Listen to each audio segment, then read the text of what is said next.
2017 ஆண்டு தொடங்கி இவ்வாண்டு ஜூன் வரையில் கடந்த 8 ஆண்டு கால இடைவெளியில் 45,336 அல்லது 35 விழுக்காட்டு ஆசிரியர் பணியிட மாற்ற விண்ணப்பங்கள் அங்கீகரிக்கப்பட்டுள்ளன. அதில் குறிப்பாக திருமணம் ஆகி தனித்தனியாக வசிக்கும் ஆசிரியர்களுக்கு கூடுதல் முன்னுரிமை அளிக்கப்பட்டுள்ளதாக கல்வி அமைச்சர் ஃபட்லினா சிடேக் தெரிவித்துள்ளார். 2022 ஆண்டு முதல் நாடு முழுவதும் ஆசிரியர் பணியிட மாற்றத்திற்கான அனுமதி அதிகரித்திருக்கிறது.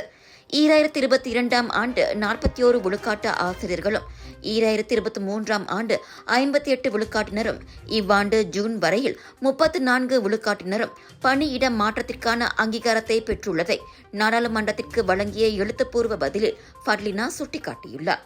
அதே சமயம் அப்பள்ளிகளில் ஆசிரியர்களுக்கான தேவை, பாட ரீதியிலான தேவை, சிறப்பு திறன் அடிப்படையிலும் ஆசிரியர்கள் பணியிடம் மாற்றம் செய்யப்படுகின்றனர்.